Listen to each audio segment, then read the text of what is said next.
Анда mesela başladık ha. Bismillahirrahmanirrahim. Elhamdülillah. Salatu vesselamu ala Rasulillah. Bizim sabagыбыз Abu Hanifa rahmatullah aleyhinin mazhabının negizdelişi je bolboso şonun tegerегиндеги bir көйгөйлүү маселелерге ар бир сабакта токтолуп атабыз. Бүгүнкү сабагыбызда иншалла şu адамдардын арасында жүргөн bir көйгөйлүү маселе. Мүмкүн силер уккансыңар, же болбосо уга элексиңер. Бирок адамдардын арасында, илимдүүлөрдүн арасында да ушул көйгөй бар, бирок эч ким мындай жооп бере элек ушул маселеге. Ошону бүгүн жооп берүүгө аракет кылабыз. Ал маселе Пайгамбарыбыз саллаллаху алейхи ва саллям Абдуллах ибн Мас'уд радиаллаху анхуга ташаххудду үйрөткөндүгү. Ташаххуд биз отурганда намазда тахияту лиллахи ва салавату ва тайибат. Ассаламу алейка эйюхан наби ва рахматуллахи ва баракат. Ашхаду ан ла илаха иллаллах ва ашхаду анна Мухаммадан абдуху ва расулух. Мына ушул ташаххудда кичине проблема бар. Bizde bir uşu musulman bir tuğandarыбыз murdagı biröler ушинтип айтып өтүп кеткен, анан ошону азырга чейин элдердин арасында айтып, биздин намазыбызга окуп аткан Ханафи мазхабтын намазына bir күмөн жаратат. Ал кандай? Ал Пайгамбарыбыз саллаллаху алейхи ва саллям тирүү мезгилинде ошону Абдуллах ибн Мас'уд радиаллаху анхуга үйрөткөн. Эки колун кармап отуруп Пайгамбарыбыз Абдуллах ибн Мас'удга Куранды үйрөткөндөй кылып ташаххудду үйрөткөн. Абдуллах ибн Мас'уд радиаллаху анху биздин мазхабыбыздын эң улуусу. Мына ошонун негизинде Ханафи мазхабы негизделген. Жана башка Куфага барган 1500дөн көп сахабанын негизинде ошол Куфадагы медресе негизделген. Анан имам Абу Ханифа рахматуллаху алейхи ошону эрежеге салган. Абдуллах ибн Мас'уд радиаллаху анхуга ташаххудду Пайгамбарыбыз үйрөтүп атканда Ассаламу алейка эйюхан набий ва рахматуллахи ва баракату деп үйрөткөн. Бул араб тилинде ассаламу саламы алейка сага салам болсун, эйюхан набий эй пайгамбар ва рахматуллахи ва баракату Аллахтан рахматы жана берекеси болсун деген дуа. Буну Пайгамбарыбыз Абдуллах ибн Мас'уд радиаллаху анху үйрөткөн. Араб тилинде ассаламу алейка деген сага деп жаныңда астында карап турган адамга кайрылат араб тилинде. Бирөөгө кайрылып атканыңда жаныңда турганда ассаламу алейка же болбосо анта дегендей, сен дегендей ассаламу алейка сага Аллахтын саламы болсун деп кайрылуу. Пайгамбарыбыз саллаллаху алейхи ва саллям бул дүйнөдөн өтүп кеткенден кийин деле мынтип ассаламу алейка сага салам болсун деп намаздарда биз ат-тахиятты азыркы мезгилге чейин айтып келебиз. Жана Ханафи мазхабта биздеги түзүлүнгөн эреженин негизинде дагы ошол Абдуллах ибн Мас'удтан үйрөнгөн ташаххуд бизге эң ошол туурасы ушул деп намазда ошону айтып келебиз. Азыркы күнгө чейин ассаламу алейка сага Аллахтын саламы болсун деп келет.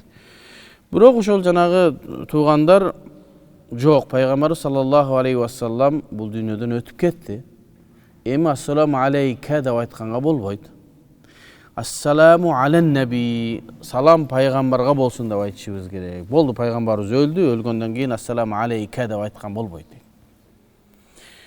Бунун түпкү немесинде дагы ошол жанагы Пайгамбарыбыз саллаллаху алейхи ва салламдын тирүү мезгилинде аны менен ортого тавассул кылып, ортомчу кылып дуа кылсак болот да. Пайгамбарыбыз хутбада турганда сахабалары келип, "Я Расулаллах, мага дуа кылгын" десе, Пайгамбарыбыз дуа кылган, тавассул кылган, тирүү бар мезгилинде. Анан биз ошону Пайгамбарыбыздын тирүү мезгилинде деле сахабалар Пайгамбарыбызга тавассул кылып келген. Бул дүйнөдөн өткөндөн кийин деле тавассул кылабыз. Азырга чейин деле бүтүндөй үммөт. Бирок ошонун тиги таксырларыбыз менен жок дейт. Пайгамбарыбыз өлгөндөн кийин болбойт ал дейт. Тирүүсүндө болгон, өлгөндөн кийин болбойт дейт. Эмнеге болбойт? Болду, өлдү, болду, бүттү дейт. Демек биздин акыйдабызда проблема кетти аткенде, өлгөндөн кийин кылса болот, тирүүсүн десе, ошондой дейт. Мүмкүн силердин акыйдаңарда проблема жок бул. Пайгамбарыбыз тирүү мезгилинде өлгөндөн кийин анын эч кандай кыйматы жок деген сенде бир нерсе болуп калбай атабы? Пайгамбарыбыз бул дүйнөдөн өтүп кетсе деле биздин пайгамбарыбыз болуп турат го. Өлгөндөн кийин пайгамбарыбыздын эч кандай кадыры барк Аллахтын астында калбай калды. Өзү тавассул деген нерсе Аллах Таалага пайгамбарыбыз ортомчу кылып атабыз. Я Аллахым, пайгамбарыбыздын урматына бизге рызкы берип, бизге илим бер депчи. Азыр деле бир ишти бүтүрө албай атсаң, бирөөнү ортого салып атасыңбы? Өзүң барып кылсаң деле болот. Бирок өзүңдүн колуңан келбейт, сени признавать этпегендиги үчүн бирөөнү ортого салып атасың. Ишке кириш үчүн, бир нерсени арзандатыш үчүн, бир ишиңди бүтүрүш үчүн бирөөнү неге десе, ошо иш бүтүрүүчүнүн алдында сен ортого салып аткан адамдын кадыры бар үчүн. Анан ошонун кадырына макул дейт. Бопты, сага жардам берейин дейт. Же болсо бирөө карыз болуп калса, бирөөнү ортого салып сүйлөшүп турчу. Десе ошонун кадырына макул анда кийин кечтим же. Ортого салынып аткан адамдын ортого жанагы адамдын ортосунда кадыры болгондугу үчүн ошону ортого салабыз. А биздин Аллах Тааланын астында кадырыбыз канчалык? Бирок пайгамбарыбыздын кадыры канчалык?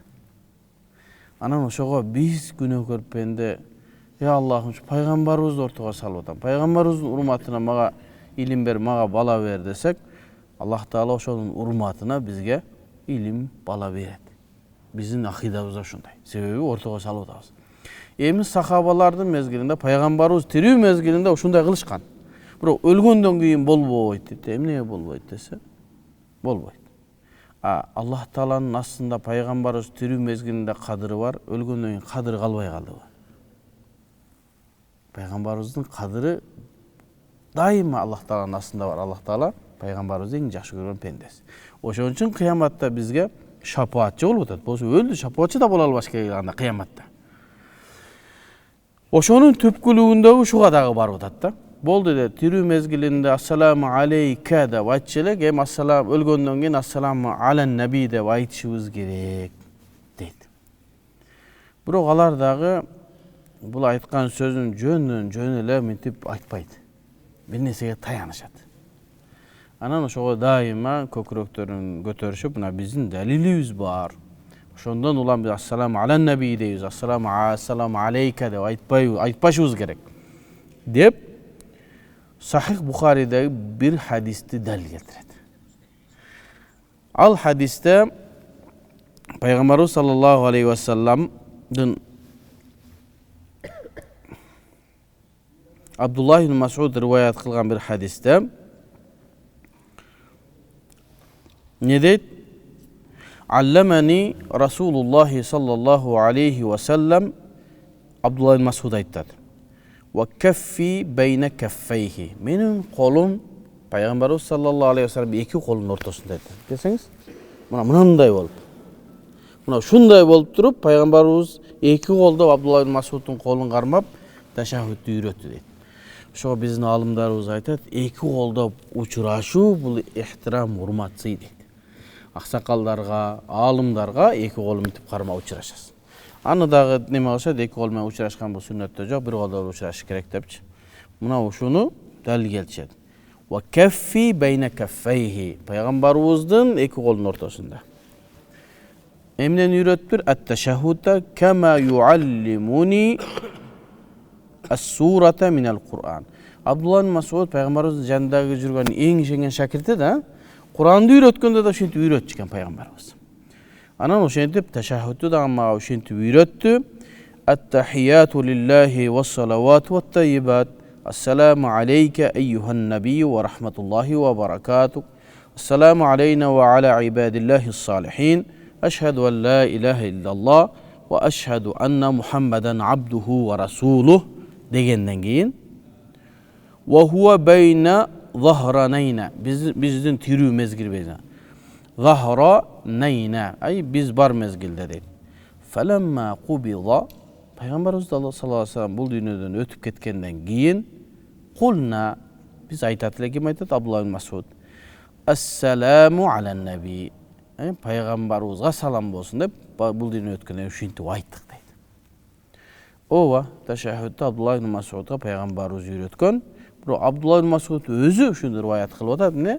Пайгамбарыбыз тирүү мезгилде биз ушинтип айтат элек дагы, пайгамбарыбыз бул дүйнөдөн өткөндөн кийин ассаламу алан наби деп айтып калдык дейт. Бул хадисти имам Бухари рахматуллахи алейхи Сахих Бухаридин мендеги басмасынын 5-томунун 2311 бетинде номер хадис 5910 hadis. Dalilleri күчтүү экен. Мына ушул хадисти Бухарийден далил кылат дагы, анан пайгамбарыбыз саллаллаху алейхи вассалам ооба Абдулла ибн Масудга үйрөткөн, бирок Абдулла бизге ушинтип айтты. Демек биз ушундай кылышыбыз керек. Силер 4 мазхаб баш болуп, анын ичинде Ханафи мазхабыбызга чейин ассаламу алейке деп жүрөсүңөр, хадисти билбегендик үчүн дейт.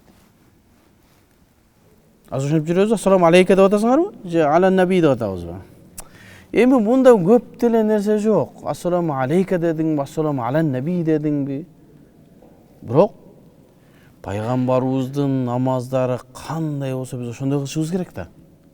Пайгамбар саллаллаху алейхи вассалам не саллу кама раайтумуни усалли. Мен кандай намаз окусам ошондой намаз окугула. Же болсо мен кандай намаз үйрөткөн болсом ошондой намаз окугула деди. Демек пайгамбарыбыз үйрөткөн намаздан биздики бир аз башкача болуп атат Абдулла ибн Масуддун сөзүнө караганда. Бул Сахих Бухарийде. Эми ушунун маселесин чечебиз. Эмне себептен Ханафи мазхабы ушу хадисти алган эмес? Ассаламу алейка дегенде алган ушул Абдулла ибн Масуддун чечмелөөсүн. Абдулла ибн Масуд биздин имамыбыз. Эгерде ал ушундай боло турган болсо, Куфа элине ошентип үйрөтүш керек болчу. Куфа эли ошол жердеги сахабалар бардыгы ошондой кылыш керек болчу. Ал жердеги Абдулла ибн Масуд жана башка сахабалардан үйрөнгөн табиин Алкама, Ибрахим Нахаи, Хамад ибн Аби Сулаймандар намазын ушинтип окуш керек болчу. Антип окуй турганбыз, Абу Ханифа ошону билиш керек да, эрежеге ушинтип жазыш керек болчу. Эмнеге андай болбой калды? Биз билбей калдыкпы же булар акылдуу болуп кеттиби? Эмнеге бул ибараны биз хадисти алган эмеспиз? Себеби эмнеде? Илим деген нерсе rijaldардики дейт да, мындай эркектердики да, илимчи. Анын үчүн жухд кылыш керек, аракет кылыш керек, ар бир нерсени изилденип чыгыш керек. Абу Ханифа сага подарок эмес да. Аны албай койгонун бир себептери бар. Имам Бухари рахматуллаху алейхи өзүнүн Сахих Бухарийин жазганда бизге окшогон, сага окшогон мындай карапайым адамдарга жазган эмес. Өзүнүн заманындагы алымдарга жазган. Ошон үчүн биздин устазыбыз Шейх Мухаммад Ауама дүйнөдөгү номер 1 мухаддис азыр тирүү десеңиз ушул киши. Шейх Мухаммад Ауама 90га чыгып калды. Мен устазым. Бардык китептеринен ижаза алгам. Ошол киши айтат, Имам Бухари өзүнүн Сахих Бухари мындай карапайым адамдарга жазган эмес, өзүнүн заманындагы алымдарга жазган. Ал алымдарга жазганда кээ бир ишаралар бар, ишара берип кеткен алымдарга. Сага окшогон, мага окшогон жахилдер аны түшүнбөйт. Түшүнбөйт дагы Сахих Бухариди алып эле тем более дейт, жана орусчасын, кыргызчасын алып. Азыр жакшы болду. Кыргызчасы да чыгып калды азырчы. Илгери кыйналат болчу да, кичине орусчадан, анан орусча билбегендер кыйналып бир нерсе болуп атат эле. Машалла азыр кыргызчасы чыгып калды. Эми ошону эч ким кыйналбай Сахих Бухаридан түз алып амал кылып башташты. Бул келечекте бизге чоң коркунуч. Адамдардын арасынан жахил алымдар чыгат. Жахил, бирок элдерге алым көрүнөт да. Бухариде, Муслимде жаттап алып сүйлөйт. Демек Имам Бухари рахматуллаху алейхи бул китебин Сахих Бухариди алымдарга жазган, жөнөкөй адамдарга эмес. Ошон үчүн алымдар анын ичиндеги хадистерге сүйлөшү керек, алымдар чечип бериш керек, алымдар анын кайсынысын амал кылабыз, кайсынысын амал кылбайбыз бизге көргөзүп бериш керек. Сен мен эмес. Имам Бухари рахматуллаху алейхинин Сахих Бухариде кээ бир ишараларды берген, ушул жерде проблема бар деген ишараларды берип өтүп кеткен. Аны афрадын нас дейт, мындай саналуу гана адамдар ошону түшүнүп чыгара алат.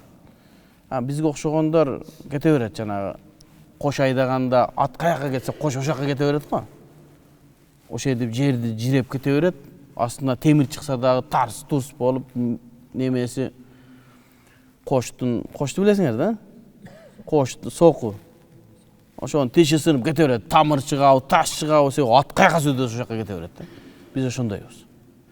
Ошон үчүн Сахих Бухариди, Сахих Муслимди түшүнөрдө сенин, менин түшүнүгүм эмес, алымдардын түшүнүгү менен түшүнүш керек. Biz kimmiz? Özümüz Sahih Buhari'ye dağ verip men şunu düşünüm. Alımdardın düşünümen düşünüşüz gerek. Emi qarap durmayım. İmam Bukhari rahmetullahi aleyhi şul İmam Bukhari'den bir erecesi var.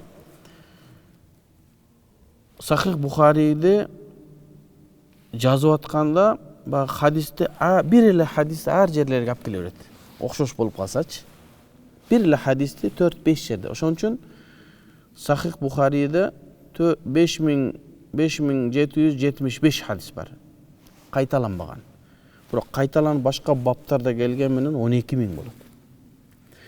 İmam Bukhari bu ушул хадисти бир жерге алып келсе, дагы ушул хадисти дагы башка жерге дагы алып келет. Башка бапта. Себеби бизде ne akimus sala ve atuz zakat деп атпайбы bir hadiste namaz okuğula zekat beriledi dese ушул hadiste namaz babında da alып келет, zekat babında da alып келет.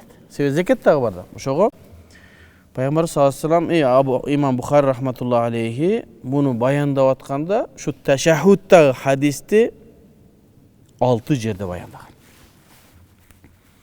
Ошону изилеп чыгабыз. Биринчиси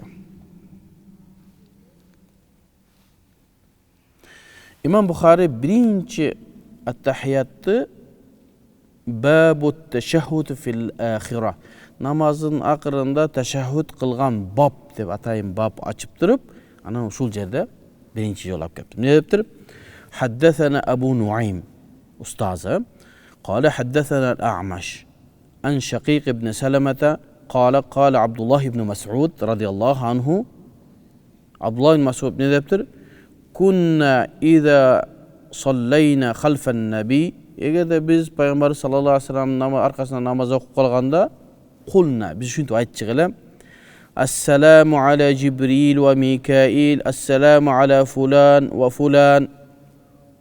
At-tahiyyatta oturganı şunu çıkan. Esselamu ala Cibril. Cibril periştege. Ve Mikail periştege. Esselamu ala fulan. Birolörün atlarına namazda söylüyor durus mezgilinde.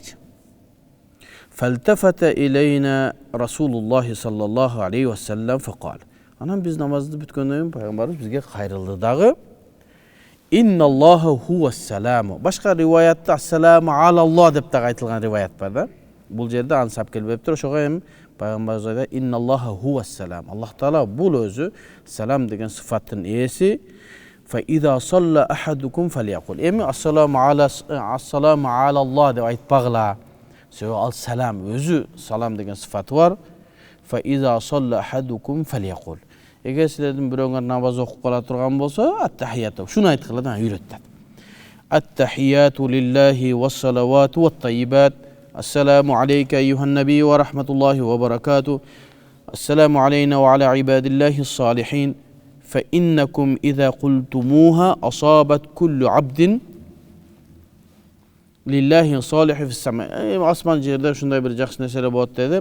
Ama eşhedü en la ilahe illallah ve eşhedü enne Muhammeden abduhu ve rasuluh dedi. Ma şu men bu hadiste niye baptap ketdi? Teşehhüd namazda teşehhüd babında ap ketdi. Assalamu aleyke dep ketdi. Janağı söz yok. Abdullah Masud'dan janağı söz yok. Estep koyalım.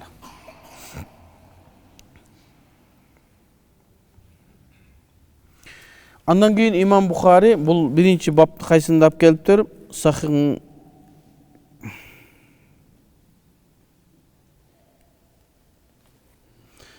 Sahih Bukhari'nin hadisin nomeri 144. 44. babda janagını nomerde şunu ap keliptir. İmam Bukhari dağı başka jerde ap keliptir bu hadiste. Al ne babu ma yetahayyaru mined-du'a ba'da't-teşehhud ve leysa biwacib. Emi bab ma yetahayyaru mined-du'a. Duada adam ihtiyarlı bolot deyt. Teşehhüdde okugandan keyin ve leysa biwacibin şu dua kılуу milletli emes degen babda ap keldi. Bul dağı namazın içinde. Teşehhüd duada bolot da. Am ne dep tur? Emi bunda jana başka ustazdan ap kedile. Emi başka ustazdan ap kettat. Haddesena Musaddedun. Musadded bul İmam Bukhari'nin ustazı bolat. Musadded'in atı jaman kızık. Musadded İbn Musarhad, İbn Musarbal, İbn Mugharbal, İbn Arandal, İbn Sarandal, İbn Masik, İbn Mustavrid, Asadi al-Basri. Atı şundayken çoğataların atlar. Qiziq bo'lgan. Qala Musaddad aytdi deydi. Qala haddathana Yahya an al-A'mash qala haddathani Shaqiqun an Abdullah ibn Mas'ud qala kunna idza kunna ma'an nabiy sallallohu alayhi vasallam fi as-salati qulna namoz o'qiyotganimizda biz shunday aytdik. Assalomu alallohi min ibadihi. Alloh taolaga pendelerinden salom bo'lsin. Assalomu ala fulan va fulan palanchaga salom bo'lsin deb aytayotganimizda faqala nabiy sallallohu alayhi vasallam la taqulu assalomu ala Allah. Alloh taolaga salom deb aytpag'lar. Fa innalloh huwas salam. Alloh taolaning sifati salom ism sifatlaridan. Walakin qulu birov shunday aytqila at-tahiyatu lillahi was-salawatu wat-tayyibat assalomu alayka ayyuhan nabiy va rahmatullahi va barakatuh. Assalomu alayna va ala ibadillah solihin. فإنكم إذا قلتم أصاب أينال كل عبد في السماء بين السماء والأرض قلت أشهد أن لا إله إلا الله وأشهد أن محمدا عبده ورسوله ثم يتخير من الدعاء أعجبه إليه فيدعو. Andan keyin özü qalagan Qur'onda sünnetde kelgan ayet dualardan qılgıla, şo menen dua qılgıla dedi. Uşul bobda jana aytdı, namazdan teşahhuddan keyin qaysi duany qılgandy ixtiyardуу деген gap, şu akırındağı sözgö şunu alып keldi. Bul jerde dagı ne dep geldi? Assalamu aleyke dep geldi.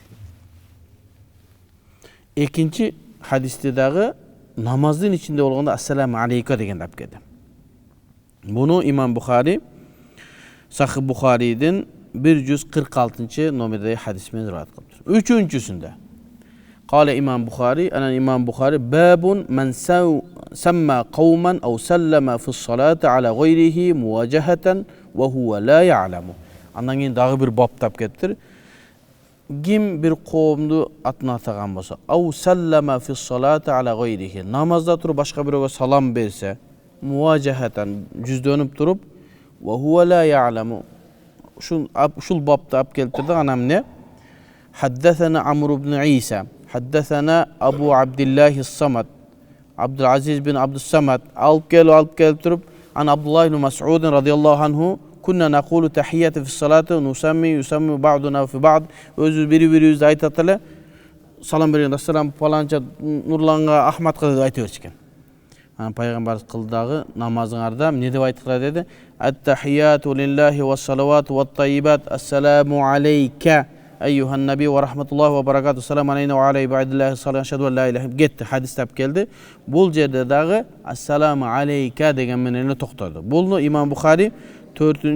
1. tom 403 1544. hadis tap geldi.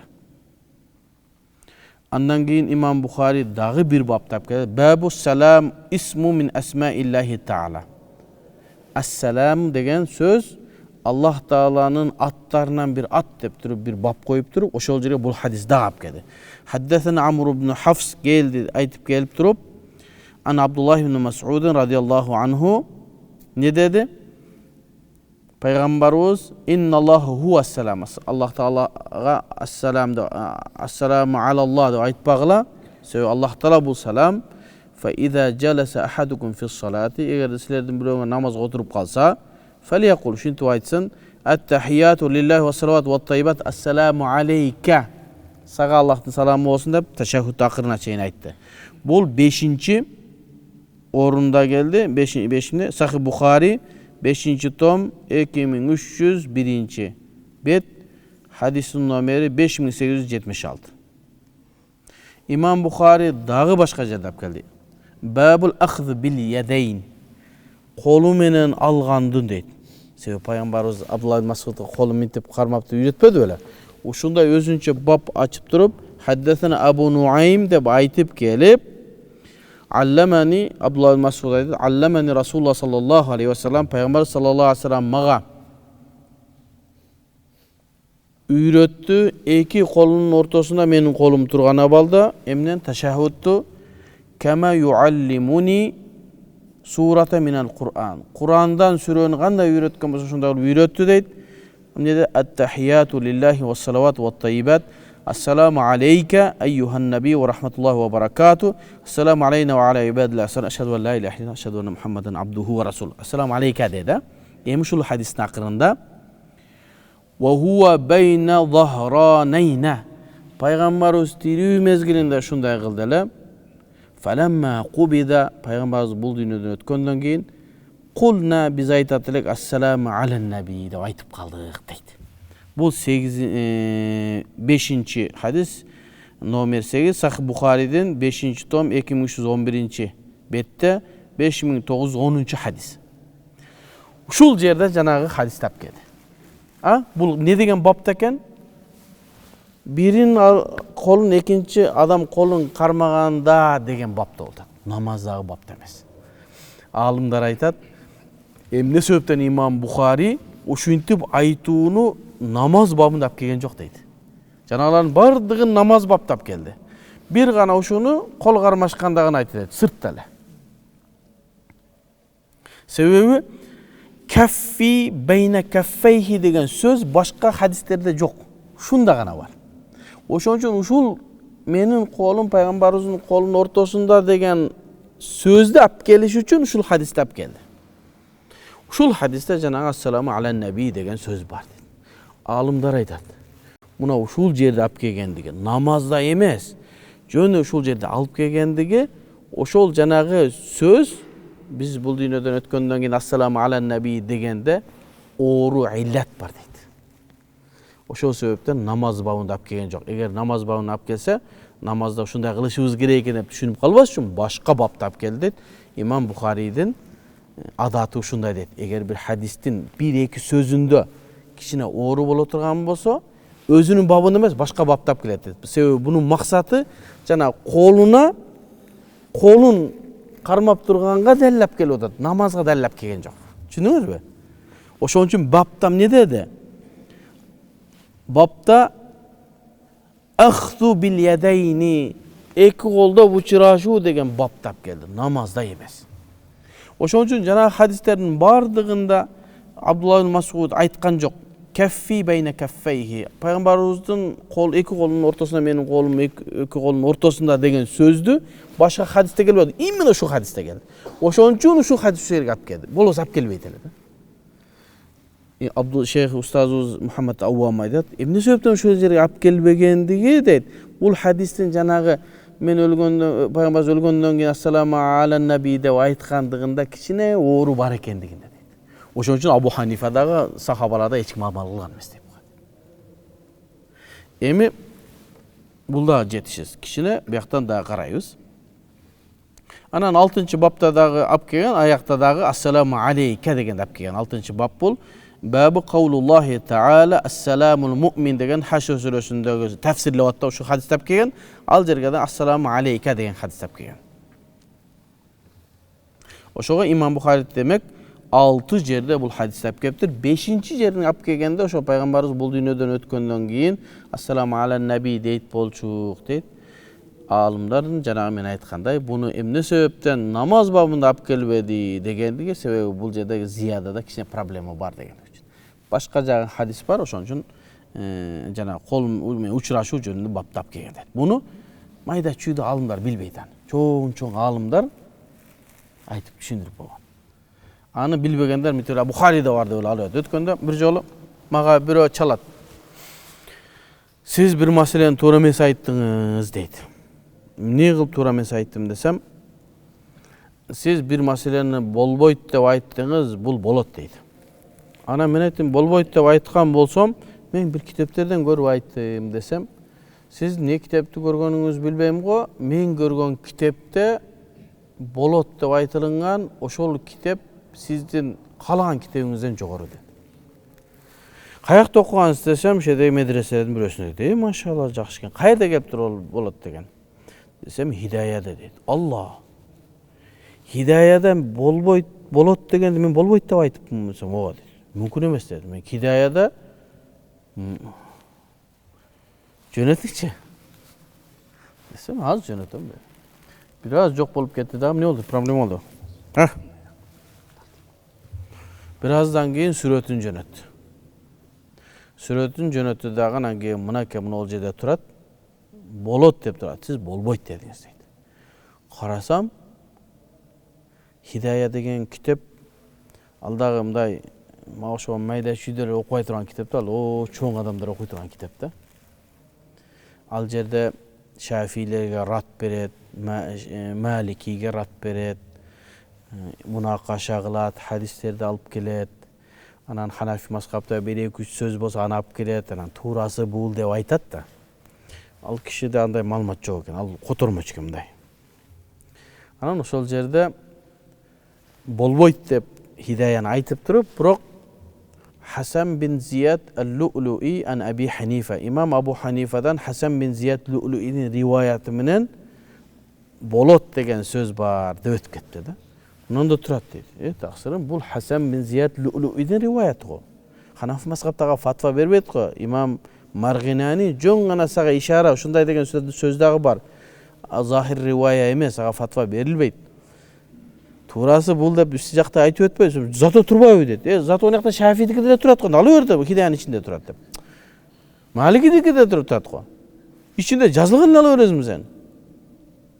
Десем турабы дейт. Турат. Ал да дейт. Албайм дейт. Хасан бин Зияд Лу'луидики бул.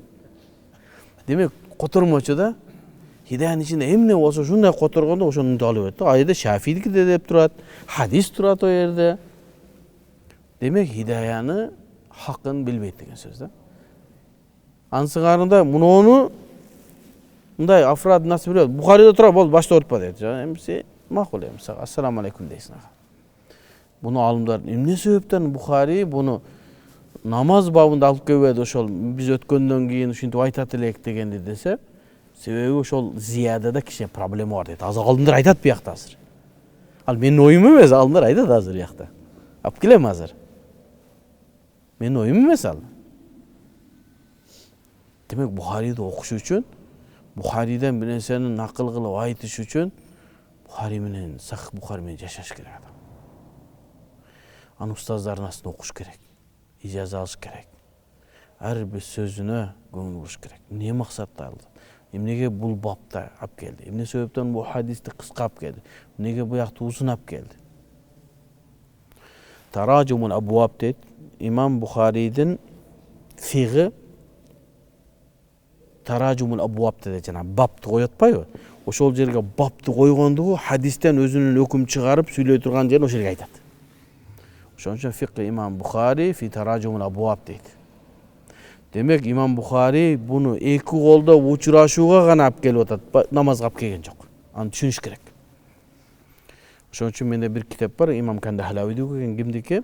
Азатыма есіме чықты. Атайын имам Бухаридин баптарын чоғылтып тұр, ошол шарттаган. Эмнеге ушул бапты алып келгендиги 4 томдук. Адамдар Бухари менен жашайт. Бухариди түшүнүш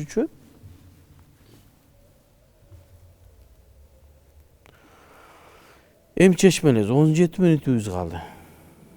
Суроо барбы жокпу? Суроо жокпу?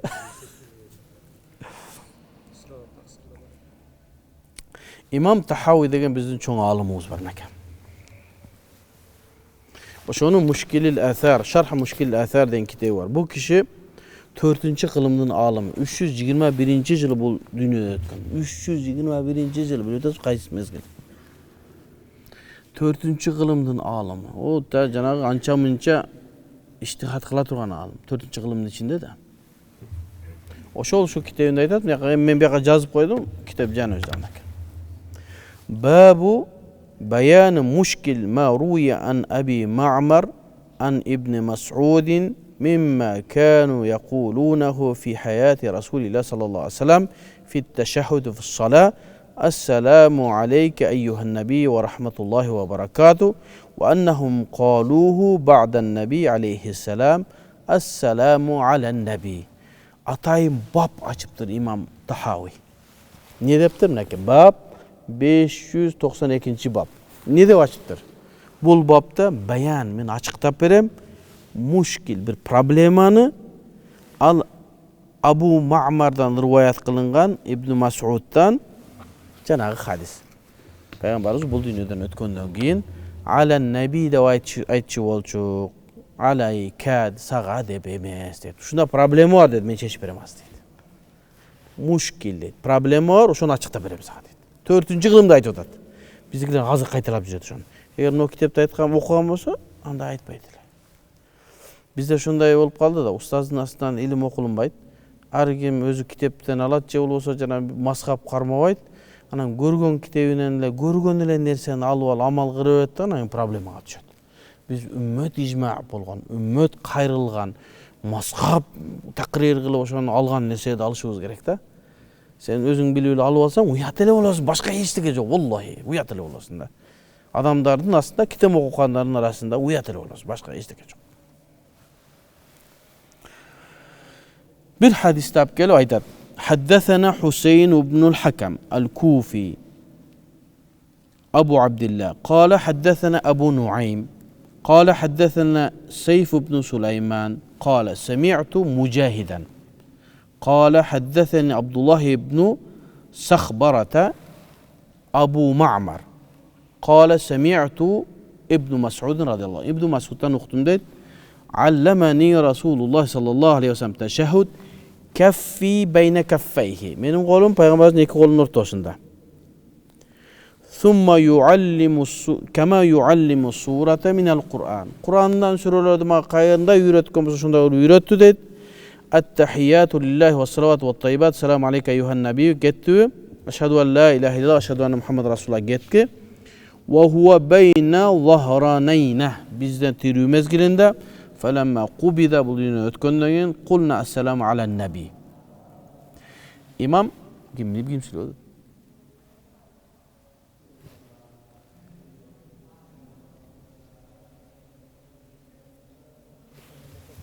O ne o?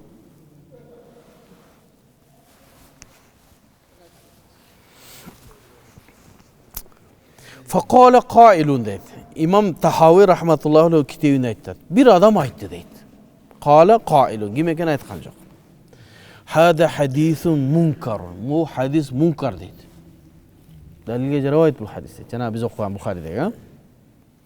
Li'ennehu yujibu en yeteşahhada ba'den nebi sallallahu aleyhi ve sellem bima ammetun nasi yeteşahhaduna bi khilafihi. Bu hadis problema deydi. Sebebi Peygamberimiz bizge öğretip adamlar daim attahiyatı okup жүргөнгө bunu hadis karşı geldi dedi. Biz daim assalamu aleyke'de okuduk ba assalamu aleyke.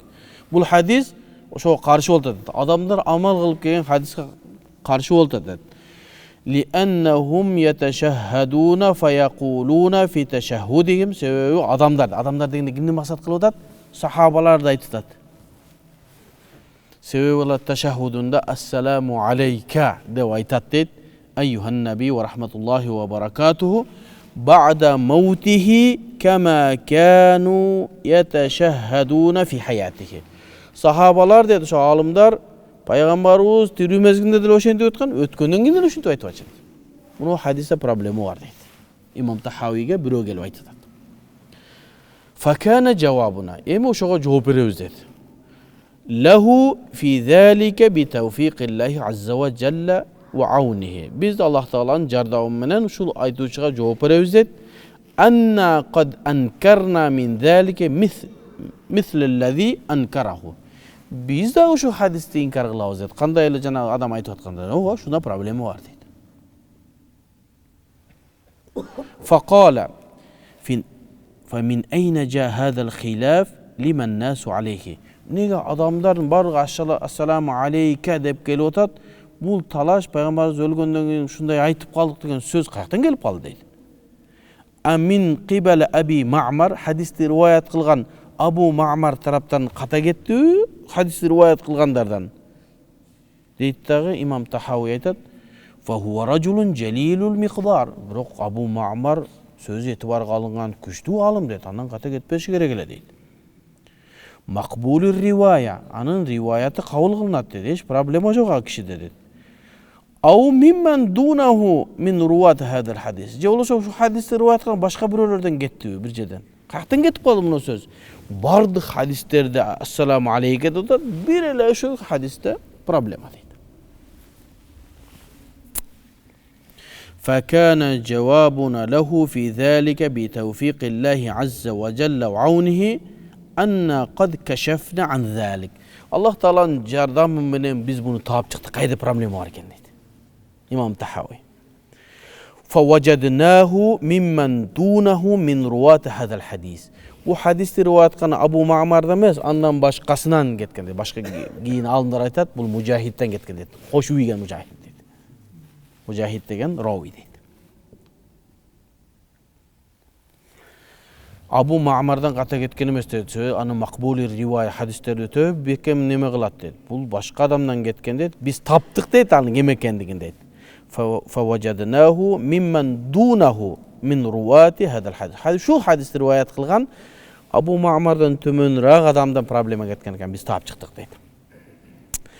فدل ما ذكرنا أن هذه الزيادة المخالفة لما الناس عليه كانت ممن دون أبي معمر. Sebebi adamlardan bardığı assalamu aleyke dep şunun rivayatında ölgöndöйүн assalamu ala nabi dep kalgan Abu Ma'mardan emas, hadis rivoyat qilgan bir kişi andan başkasından tömönroq birödөн bolgon deydi. Ve yujibu tamassuk biha an-nasu alayhi fi salavatihim fi teşehhudum allazi yeteshahhaduna bihi fiha. Emi deydi. Bunu problema bolgon hadis emas. Adamlar daim qaytalap жүргөн, жанагы 6 rivoyat менен келгендин 5-өсүн assalamu aleyke деп атат, ошол 5-өөнү алышыбыз керек дейт. Жанагы проблемасы бар демес дейт.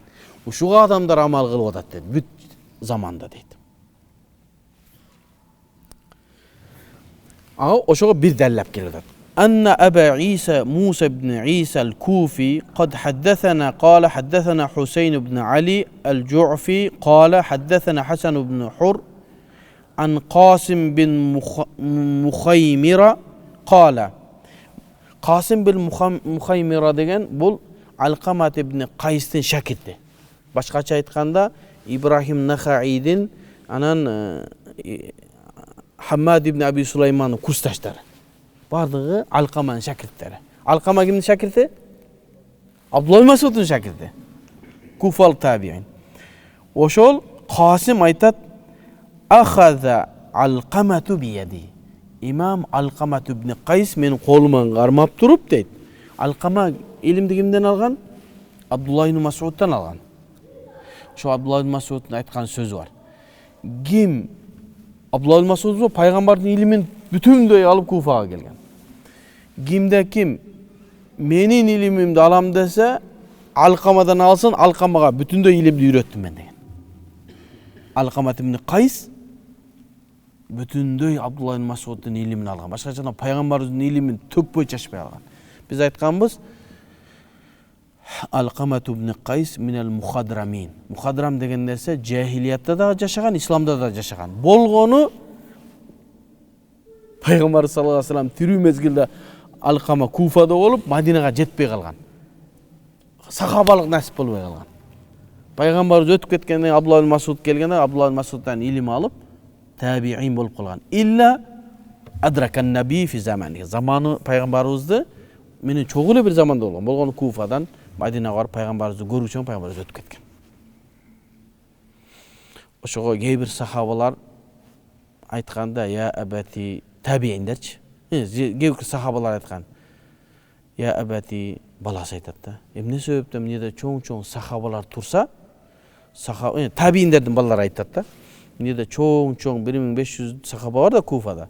Сахабалар турса, сен Алқамадан бар сабак алып атасың, не ата деп сураган. Сахабалар турат го Куфада. Неге Алқамага бар сабак аласың десе, балам, ошо сахабалар келип Алқамадан илим алышат болчу дейт. Табиин болсо дагы илимди болгон үчүн кээ бир сахабалар келип Алқамадан илим алган. Ошого хадис илиминде өзүнөн жогорку алымдар, кичинекей алымдардан илим алган деген атайын бап бар. Сахабалар табииндерден илим алган. Табииндер табииндер боло берет эми. Улуулар жаштан алган.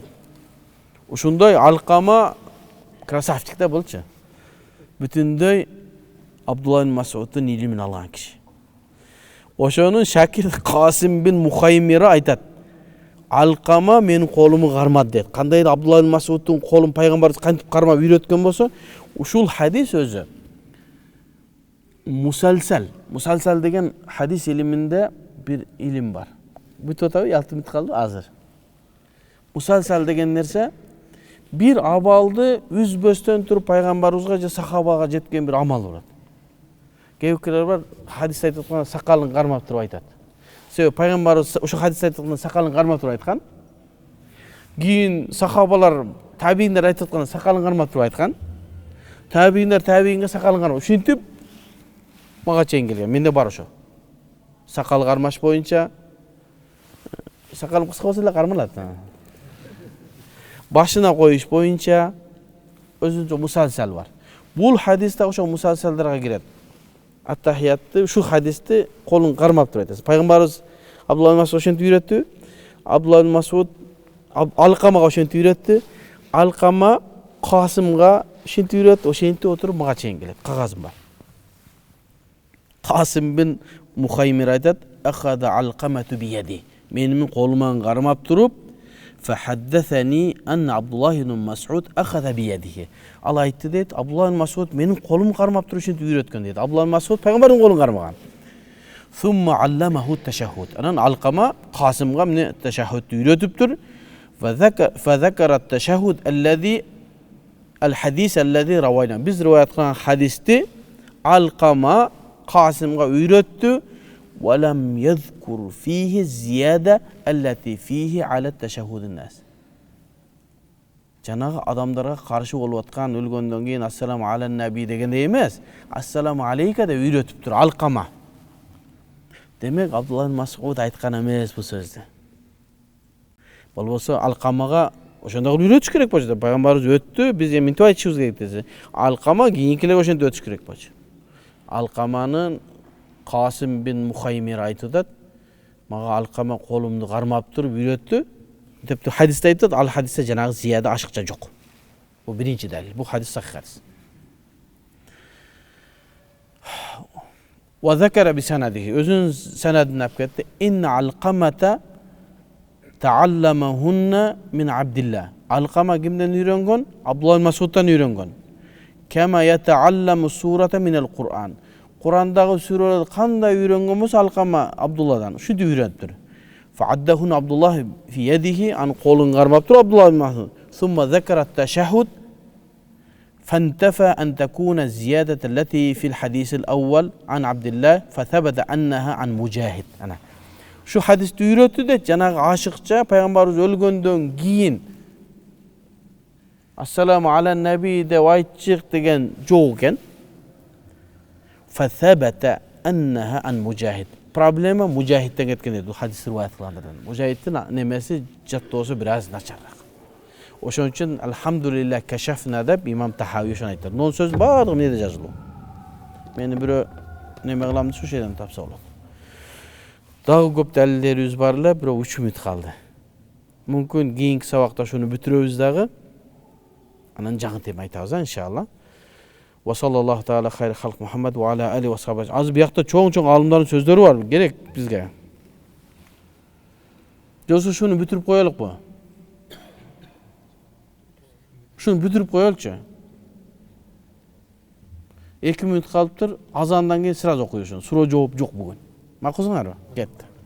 Azan kaçar 2 minut varken ayta veririz. İmam Tahavi aytadi, "Mimma yadullu ala fasadi zalika." Şul buzuquluk janağı Peygamberimiz ölgönden assalamu ala nabi degen aytkandağı buzuquluk kayaktan kelgen deyt. Vujubul akhir bi gayrihi mimman nasu alayhi fi salavatihim. Şul namaz adamlar namazında şu assalamu aleykum dep kelip oşondan alışыбыз керек. Bunu fasatты alбашыбыз керек deyt. Aga dalil qatarı anna İbn Umar sahabi Abu Musa al-Ash'ari, sahabi, Cabir ibn Abdullah ve gayrihi min ashabi Resulullah sallallahu aleyhi ve sellem. Daha başka sahabalar qad ravav teşehhud an Resulillah. Abdullah Mas'ud'dan emas. Bunu sahabalarda Peygamberden Peygamberin teşehhudunu rivayet kıldır.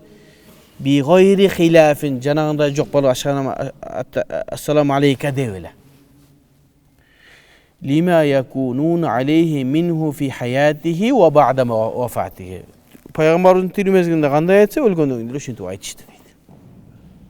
Oşu İbn Umar'dan, Abu Musa al-Ash'ari'den, Cabir ibn Abdullah'dan hadisleri var. Men bir gap kelgen jokmун. Aytıp koydum.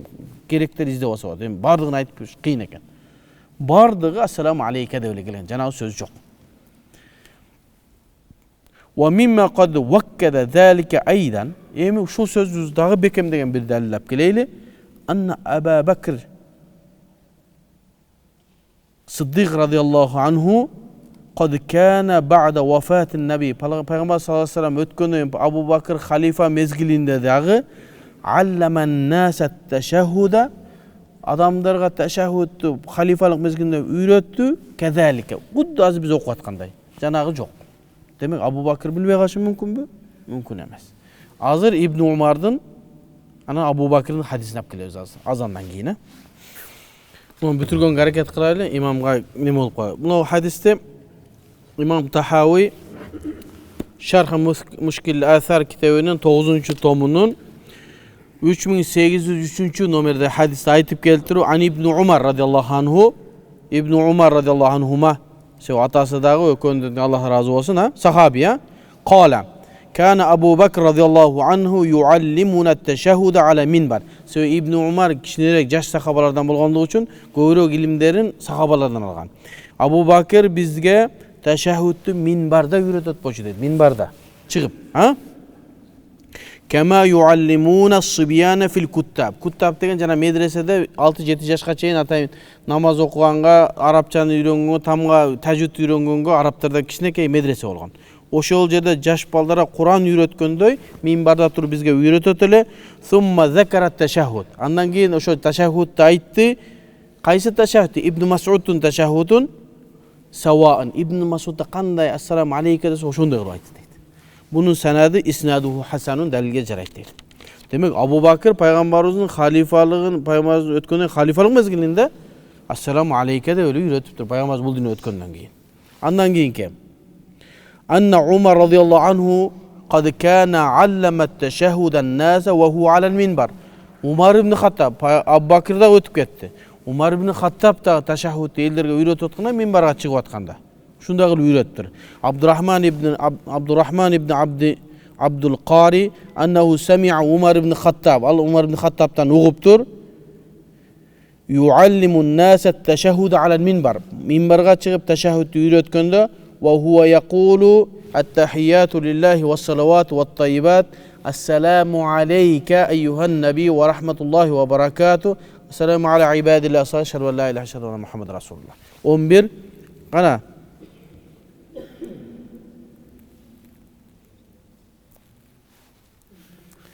İ'la Sunan kitabının 2. tom 903. betinde ayıptır. Bu sanat sahih. Abu Bakr emas Umar da oşent öğrettir. Peygamberimiz bu dini ötkenden keyin ha. Turgan hareket kılalçı. Emi İmam Tahanavi degen çoğun alim var. İmam Tahanavi bu Indiyadan çıkan çoğun alim İ'la Sunan degen kitap yazgan. O İmam Tahanavi İ'la Sunan kitap yazgandan keyin maga dallap kele Hanafile degen oz jabılgan deydi. Şunçalık kuçtu kitap yazgan. Oşol kişiler aytadi. Vajhu adamil ihticaci bihi. Janağı aytılıngan Peygamberimiz bu dinin ötköndön assalamu ala nabide aytuunun dalil kılbaştın sürötü deydi. Nege kılbaştın? Sebebini aytıp bereyim deydi. Anna hadal mawqufu yukhalifal marfu'. Sebebi Abdullah Mas'ud şunday kılat dilekte odat. Abdullah Mas'ud'un sözü olup kaldı. Peygamberin sözü emas deydi. Biroq Peygamberimizin janı sözünde assalamu aleyke dep öğretken deydi. Mawquf sahabanın sözü Peygamberin sözünden jogorу bolboş gerek deydi. فإن النبي صلى الله عليه وسلم علم التشهد تعليما عاما. Peygamber sallallahu aleyhi ve sellem teşehhüdü jalp adamlarga öğretken dedi. وقد كان في زمانه من يصلي حاضرا معه. Peygamberimizin zamanında Peygamberimizin çoğu жүрgönдөdür assalamu aleyke dep namazda okuşkan. ومنهم من صلى غائبا عنه. Sebebi aleyke degen nese janında turgan adamga aytılınat dep aytılpay. O Madina'nın sırtında başka ayılda yaşaganda dedi. Sahabe assalamu aleyke de öyle aytışkan dedi. Sağa da öyle dedi. وَلَمْ يُفَرِّقُ النَّبِي sallallahu aleyhi ve sellem beynehum fi zalik. Peygamberimiz Allah öğretken yok. Men barda assalamu aleyke degile. Men yok da başka şerak aytıkla da öğretken yok dedi. وَلَا فَرْقَ بَيْنَ مَنْ صَلَّ فِي زَمَانِهِ sallallahu aleyhi ve sellem غَائِبًا عَنْهُ بَيْنَ مَنْ صَلَّ بَعْدَ وَفَاتِهِ. Hiç kanday ayırma yok dedi. Peygamberimizin zamanında Peygamberimizden alыс turup kanday okugan bolsa Peygamberimiz bul dünyanın ötkenden assalamu aleyke de öyle okuyubuz deydi. İmam Tahanavi. Ve hâdet tefsiru fihi mesâgun lil ijtihad.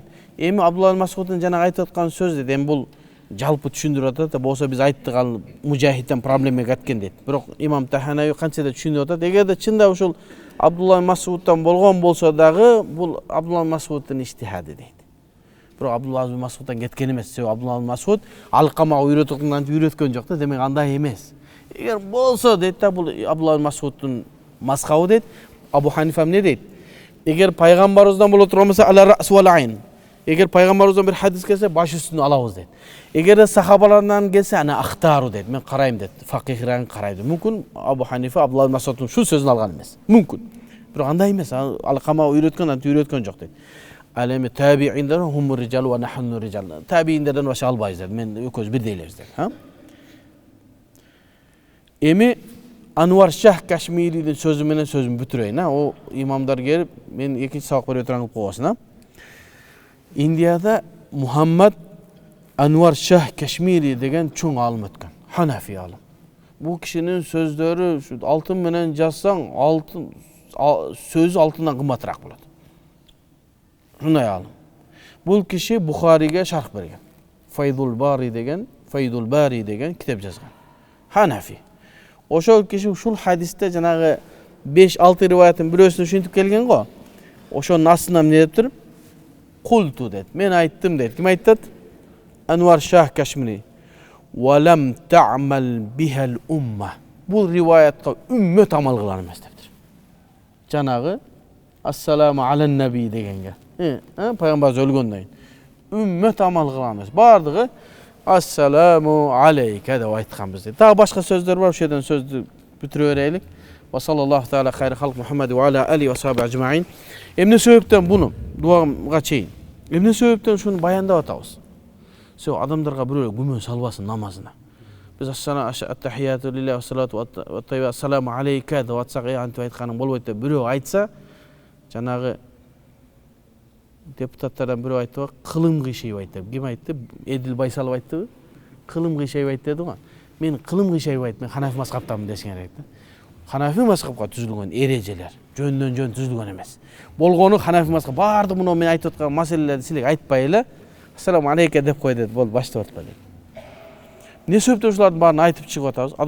Адамдарга күмөн таштагандан кийин ачыкташ болбосо ушуну ачыктабай эле митип кетишибиз керек эле. Илим деген шундай нерсе экен.